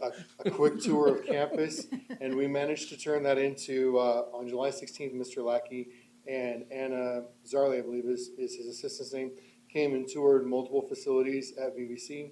We started with a tour of our public safety facility, walked through our EMS, fire, criminal justice programs, came back here, managed to sneak in an early peek at the Adventure Center, which he was very impressed with. Did our CDL program, automotive, welding, cosmetology, and then we were able to come up to Dr. Walden's office for a debrief, lunch provided by our restaurant management program. All in all, I've been in contact with them since, and it was a great experience, and they're looking forward to the next time Mr. Lackey can come and visit us. As a result of that visit, on September 12th, Assemblymember Carrillo will be coming to visit us. We're going to take him. He's seen some of our campus already, so we're going to take him to aviation. We're going to do Regional Public Safety Center again, and then when he comes to campus event center, and we're going to sneak in a trip over to nursing and respiratory therapy before meeting with Dr. Walden again for a debrief and fantastic lunch. That concludes my report. What day is he coming? September 12th. Okay. And it's actually Assemblyman Lackey. What did I Yeah, say? you said Mr. At one point I did. Sorry. Because he's no longer a person. Congrats. No, I watch you walk out, I go, he's gonna close them. He's gonna That's close. my He's gonna job. close them. In our business, when you get somebody ready, you close them. Amazing. Yeah, that's the way it works. All right. Great, Thank you great very job, much. Richard. Appreciate it. Proud of Sounds you. like a good tour. Yeah. Fantastic. How do you get that? Consent You let him agenda. drive one of the big rigs? That'd be kind of fun. Don't to be jealous. get. I Yeah. know, Jen gets to drive everything on campus. Have you driven the big rig yet? She's driven Yes. a fire truck. Did you really? She drove Yes. a fire truck. I've been asking for 12 years to fly the Well, jet. Joe, you have to And I be can't nice even to get in the people. jet, you know? The corporate jet is just not, you know? Barracus will be driving those things before us. She'll be over there with Jen, Yep. driving big rigs and fire I did put trucks. in part of the foundation of the one They'll stop. let you drive. That was They fun. never let us drive. Okay, consent agenda.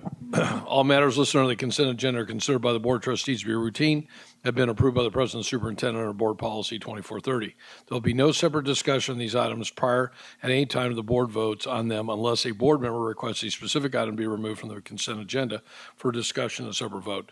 Public comment on consent agenda items from anyone completing a card will be heard prior to the board's vote on the consent agenda. Public comments. The complete written request to address the board shall be submitted before the beginning of the open session portion of the meeting. This is the opportunity for the public to address the board on any consent agenda items. Public comments are limited to 3 minutes per individual, a total of 15 minutes per topic. Speakers will be timed electronically, and all speakers will be called to the podium to speak at the appropriate time to address the board. Only those who have been recognized by the board president will be permitted to speak under Board Policy 2350. I need a motion. Motion. Second. I have a motion by Trustee Wood and a second by Trustee Tarpley. Any discussion? Nope. Oh, student trustee. Phew. Yes. No, I got it. I didn't have any help there from Trustee Tarpley. Not at all. No, Nothing to I see was here. looking the other way. I think my mother heard that. Okay. So Tim, this thing's working so far. Well, did that jinx it? Yes. Oh, sorry, Tim. Dude. Oh, there we go. Well, mine didn't. It's like Yeah. sequential and not Yeah. all at once. I don't blame you. Yeah, okay, mine finally came in. Good. I didn't do anything. Wow.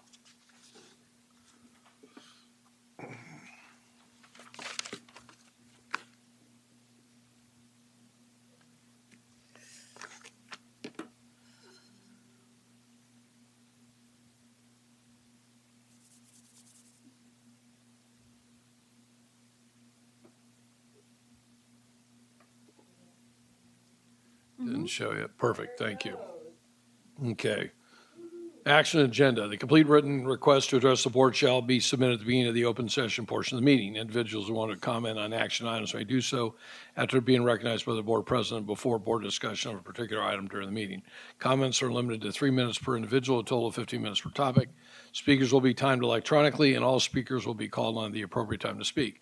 Only those who have been recognized by board president will be permitted to speak under board policy 2350.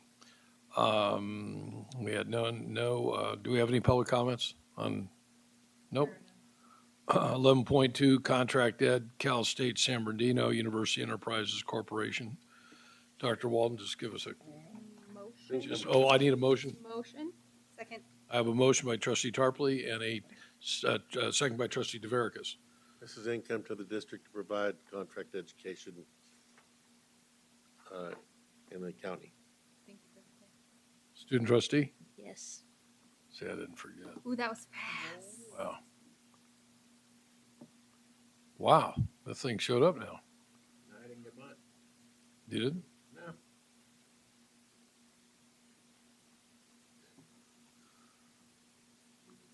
I mean, just like jiggle it a little bit. Jiggle it. Yeah. Okay, That is an IT term. jiggle it. Look out, Tim. Your job's in jeopardy. You're welcome. Here comes Jen. Jiggle it. Just a little taparoo.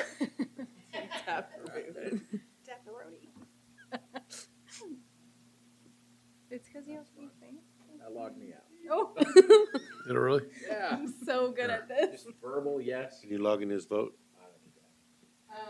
I can, if you would like me to vote for you. Please. Oh, there it goes. How did it go? I'm not even logged in. It just logged me out. Was your vote yay? Oh, wait, there we go. It's yay. There we go. Okay. Now it popped up. Now it's acting right since I shook it. You're welcome. Taught it a lesson. Again. Okay, 12.2, second read and approval on board policy 2731, survivor intermediate health and welfare benefits. The board. Motion. Second. Motion by trustee Tarpley, second by trustee DeVericus. Student trustee? Yes.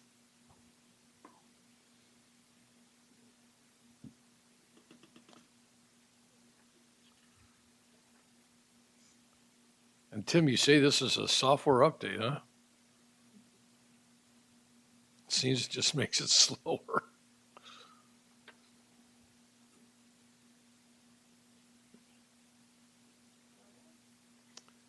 .3, second read on the approval of board policy 7381 regarding survivor intermediate health and welfare benefits for employees. Do I have a motion?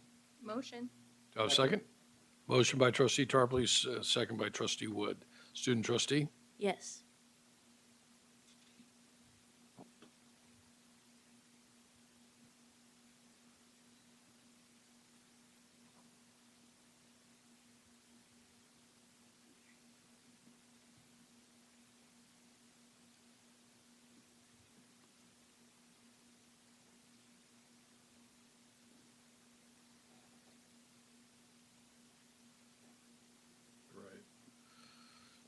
Right. 12.4, secure ID token authorization and access. Do I have a motion? Motion. Motion by trustee Tarpley. Do I have a second? Second. Trustee, second by trustee Wood. Student trustee? Yes.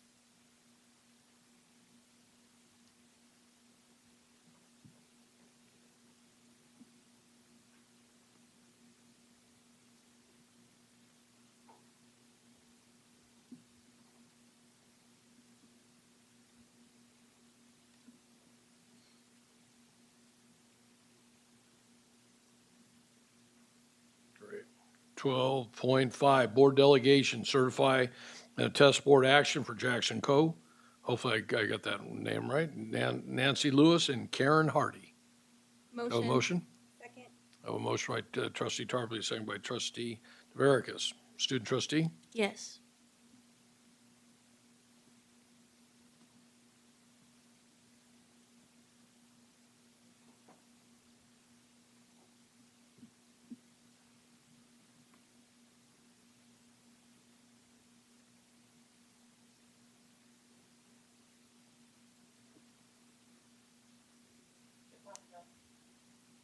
We can go. Oh, it did? Yeah, okay, great. 12.6, to adopt and approve Resolution 24-15, Trustee Henderson Emeritus. Do I have a motion?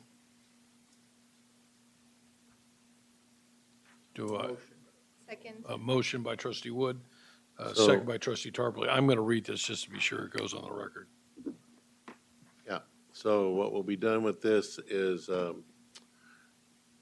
when the plaque is put on the new event center, the 5 trustees that were serving at that time, so it'd be, even though Sharon's off now, she'd be on there, the 5.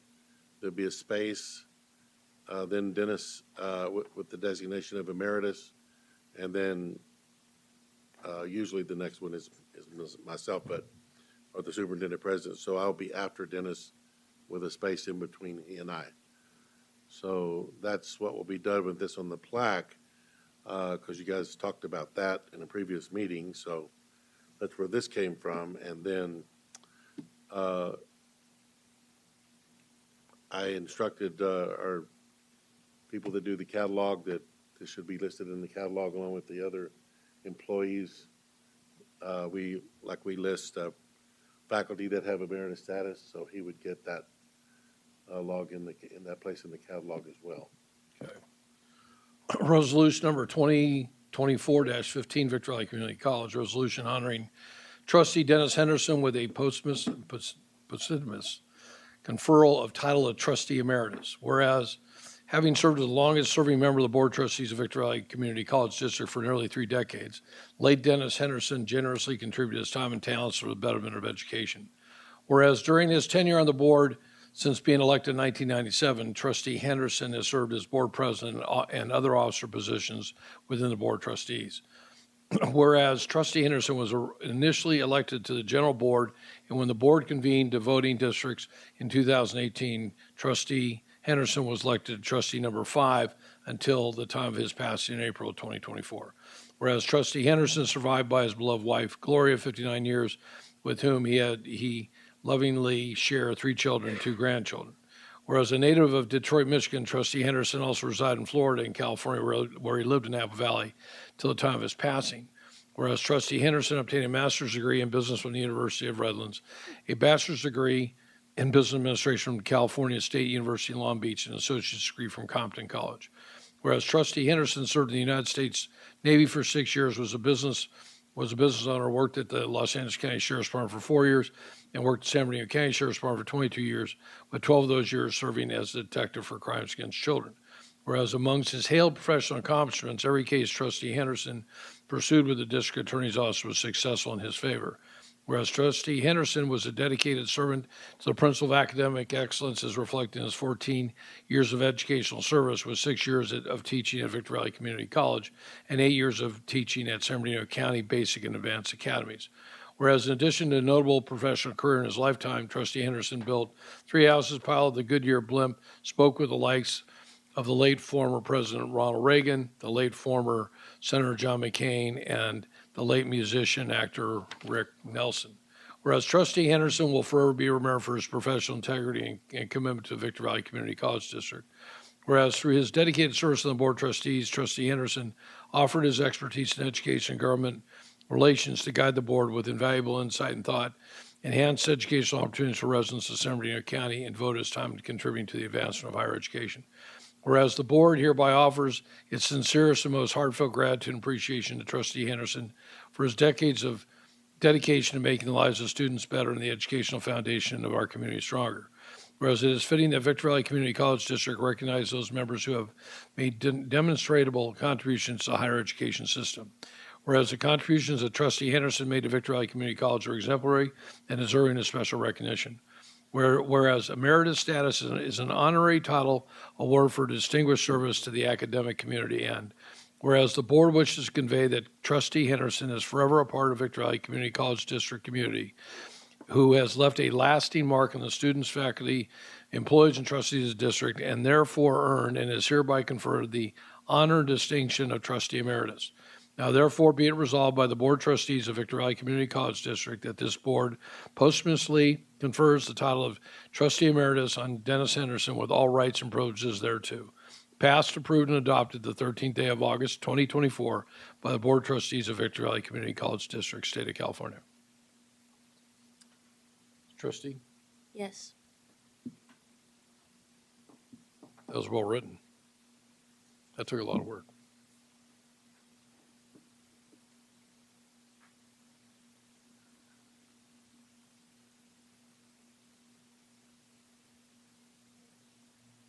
Mine didn't show. It did? Well, you know what's weird is that nothing showed here. Yeah, well, that's good. Okay, yeah. Okay, 13.1 foundation donations. Motion. Motion. Second. Second. Student trustee. Yes. Of course. Do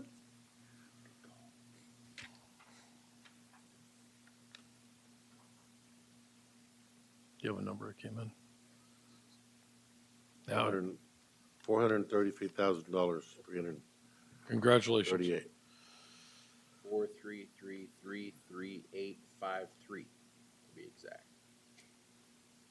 It's a big number.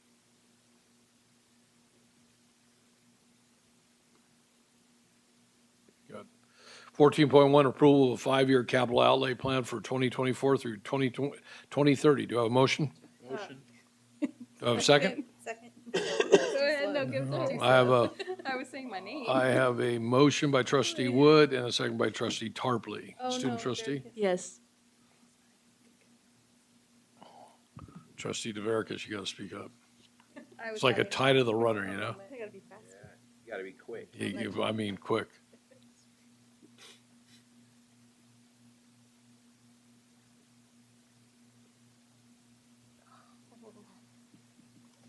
Uh, 14.2, Masco and Sons HVAC. Do I have a motion? Motion. Do I have a second? Second. We have a motion by trustee Tarpley, a second by trustee DeVericus. Dr. Walden. This one is 14.2. Yeah, this is replace HVAC in the area where we have our servers on Building. campus, including the county Department of Ed servers. So this is to replace a 10-ton unit. Otherwise, the servers will burn up. They have Got to it. be replaced. Student trustee? Yes. Cool. Cool. Cool. Well, building 21 will be cool once those are replaced. Not really, it's a big server. Just a server It'll be room. adequately cool. Tepid. Tepid, in fact. Okay. 14.3, Statewide Association of Community Colleges Joint Powers Authority. Do I have a motion? Corrected, motion. Second? Second. I have a motion by trustee Tarpley, a second by trustee DeVericus. So this Student is the liability insurance for the college for a year. And this is made with the corrections I announced early on in this meeting. So that's what you have, $856,465 for a year. Student trustee. Yes.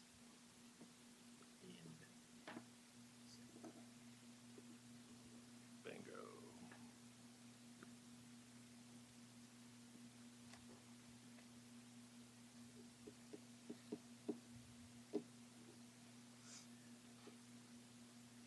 .4 Protected Insurance Program for Schools, PIPS. Do I have a motion? Second? Second. I have a motion by trustee Tarpley, a second by trustee DeVericus. Workman's comp for the year, almost 1.7 million. No way around it. Ouch. Student trustee? Yes. Crazy. Insane.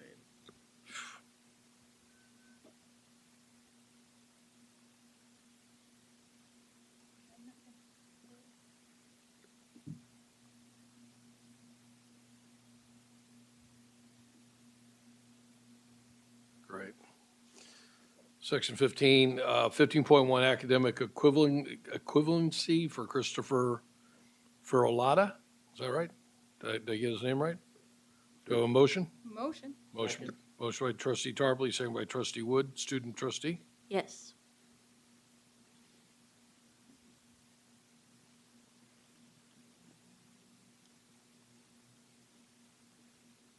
we're doing this with the board. Want to go ahead and do 15.3 and 15.4 together? But I can call it their Let's names. just do it, because that's Okay. harder for her to do. Okay. She's still practicing drawing her. Yeah, gun. just do one at a time. Oh, For now. and she's waiting for me to click on the box. I mean. Yeah, it's like, that way to go, Joe. You know? Hey. He's all talking crap about your skills. You can't even click the box. Hey, I'm out that senior level, you know. And it's past his bedtime. Bueller. Bedtime is, 19 minutes. Did the thing come through? I didn't see it. Yes, it did. Okay. 15.2 academic equivalency for James Rangel. Motion. Do I have a motion? Ooh, Second. that was I have a motion, fast. what? Wood and Veracus. I have a motion by trustee Wood and a second by trustee DeVerekas. Student trustee? Yes. Wow. See, that thing came up right away. Amazing.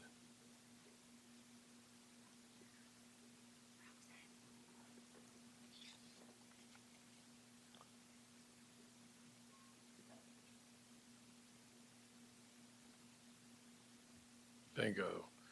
15.3 academic equivalency for Leela Durant. Motion. Do you have a motion? So I have a motion by trustee DeVerekas and a second by trustee Wood. Student trustee? Yes.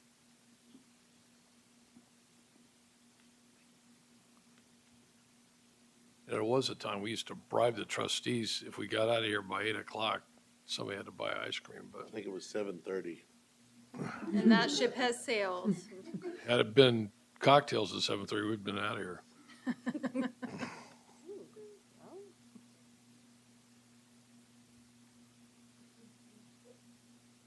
We're ready. 15.4 academic equivalency, Troy Forsyth. Motion. Second. We have motion by trustee Wood, second by trustee Tarpley. Student trustee? Yes.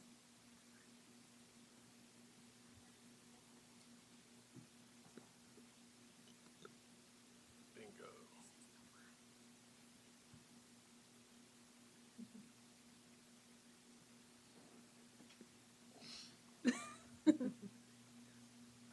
Fifteen point five, contract of employment for Director of Instruction of Nursing. Do I have a motion? Motion, second, A motion. We're We all have- fighting for that one. We have a motion by trustee Wood and a tie, no, only kidding, to a second by trustee Tarpley. So, Can we get a third? trustee DeVerekas, I mean, it's like your hand, you gotta just pound like You can have all this. the Student rest. trustee, Yes. All the rest. Cool. It's fine. baseball, we call Tyler Runner. I think we should have a lot of discussion about this. I think you should stop right now. I mean, she's here. Call for the vote. Call for the Who vote. is? Oh, she is. I already Thank voted. you. She's here. I think she should come up and give us like 100, 150 good reasons. Yeah. We want 100 to 150 reasons why we should vote yes. Some of us already voted. Well, I hate to tell you, we already did. Yeah, so you don't have to be nice to us anymore. So just, congratulations, you just got it 4-0. Yeah, they're lying about talking to us to get. Thank you very much. I'm really excited and honored. Been a nurse since 1989, nurse practitioner also, resident of High Desert since 2001, and I've been at the College of the Valley since 2009. 2009, yes. As a part-time faculty, then a full-time faculty, assistant director, and now with your blessing will be director of nursing program. Really excited, honored, and I'll do my best. Our nursing is, It's already up there. I know, but I'm still. With your excited. blessing, it's done. Thank you, thank you. Do you want to take a picture of that It's now before I take it down? acceptance speech. Yes. Here, hold on, yeah, leave it there. Oh, I could have got a I mean, I've never asked anybody if they wanted to take a picture of that. But it's like, well, why not? And be sure to put it on Facebook. I'll put, no, I don't have a Facebook. Oh, you don't? Well, here, turn around, stand right there, There you go, smile. there. You're smart. Right, hold on, let's zoom in. Oh, send that to me. Right I'm gonna send it to your daughter. there. Thank you great. very much again. Congrats. Yay! Go ahead and send it to me. Yeah, came out. 15.6, revised management job description for human resources coordinator. Do I have a motion? Good job.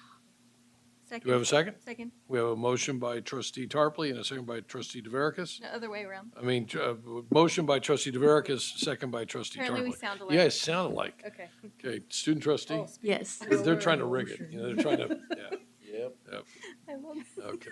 This is how they get by. They're gonna They're gonna bust me separate us. before the end of the deal. Wow. Oh, no.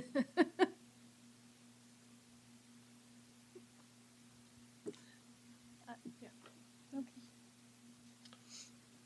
Okay. Okay, we have 15.7, new classified job description and salary placement for student matriculation specialist. Do I have a motion? Motion. Do I have a second? I have a motion by trustee DeVerekas and a second by trustee Tarpley. I figured you two out already. So, student trustee? Yes.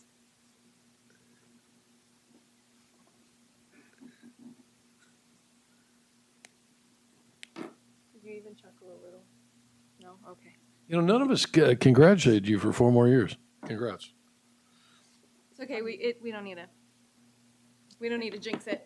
Right, yeah, let's not be jinxing anything, calm down. Dan's already insured the I back know, of the something, new I don't building know. next month. Like, oh, this one dropped behind the table. Let's upload the list. I wanna ruin the Great. surprise. I am glad to tell you this is our last board meeting in this room. Don't Don't jinx it. don't Oh knock my on God. Brandon Wood's head. Where's, everybody will Did- see did you it show right Kate? here next Right? month It's like now. double. and we know I think they who's wanted to playing. stay here all night. It's, We're not getting ice cream. let's go.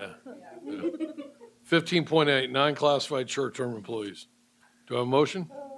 I'm so afraid to Motion. do it. Second. Okay, I have a motion by trustee DeVerekas and a second by trustee Tarpley. Student trustee? Yes. I feel like Katie's bitter about that. Wow.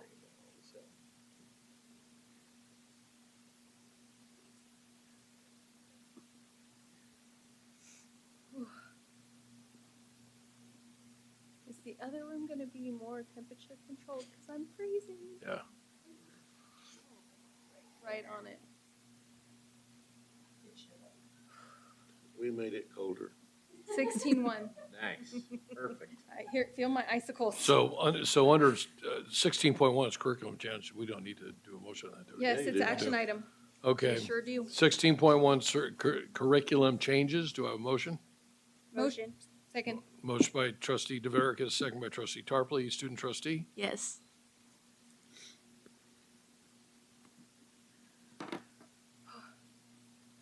Bingo. See, nothing shows up like right away. Don't jinx it. No, We have one left. we have 2 left.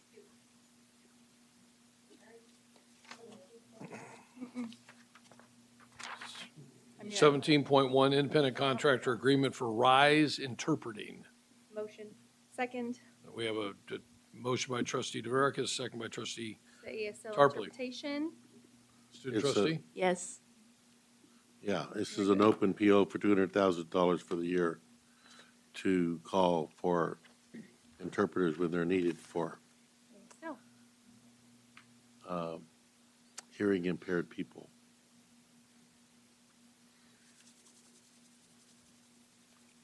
That is important. discussion.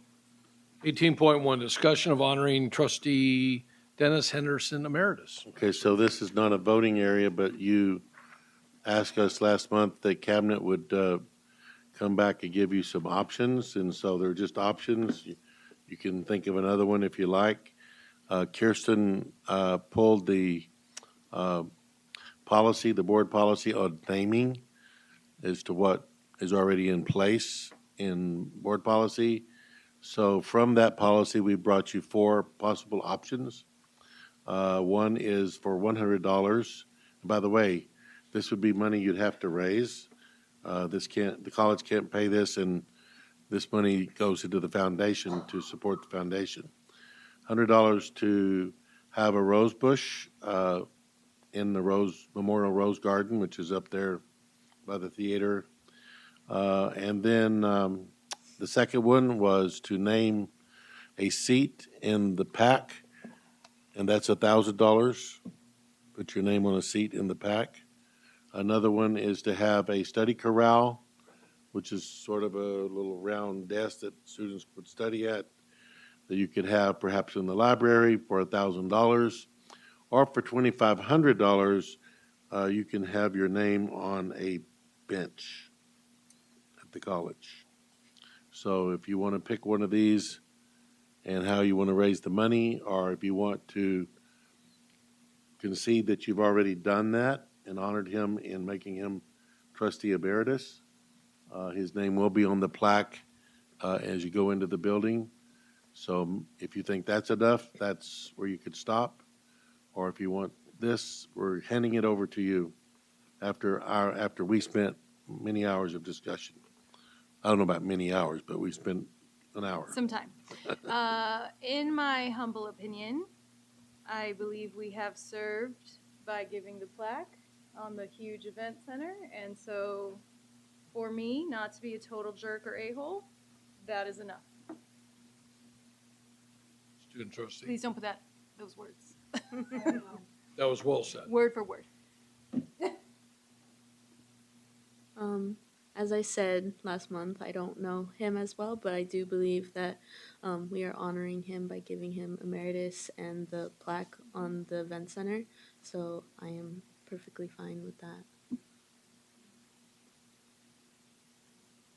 Trustee. I was ready to kick in 625 towards the 2,500 for a bench. I thought the study corral and the seat in the pack were kind of Those didn't really. I mean, he's getting an event center, so. I'm down to do whatever everyone else wants to do. Just saying, off the list, the bench was kind of the coolest one, and I was willing to kick in the 625 to get to the 25 if that's what it took to do it. But I mean, maybe at a minimum we do a rose bush. That is a memorial rose garden, right? Yes. So that is the appropriate place. Yeah, so the college maintains the rose garden. The family or whoever that plants the rose bush, they do that. And then after it's planted and there's a little stake with the name of the person there. I mean, I'm sure you guys have walked, I know you've driven by there. Yeah, no. If you've ever walked through there, you can see different names. Right. I mean, the rose garden is a memorial rose garden. Yes, and if a rose dies, we replace it. I mean, I don't know. I'm willing to go in for a bench or I think at least adding a rose to the rose garden. A single rose? Just one rose. I'm not that hungry. Just one mommy. Just one mommy. Yeah, a rose bush would be good. But I agree that the emeritus status on the plaque is pretty good. If that's what everyone wants to do, I'm good with that too. I'm not pushing anything. I'm in for whatever. This is not awkward at all. Well, I could donate. Not everybody has to, right? Like a couple of us could donate to the rose. Well, bush. it's still from all of us. I mean, I would absolutely donate. I'm not saying that, but.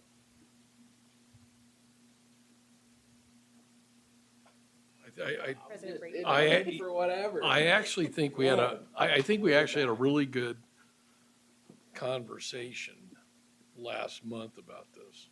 And I think it was a healthy We conversation. keep talking about it, yeah.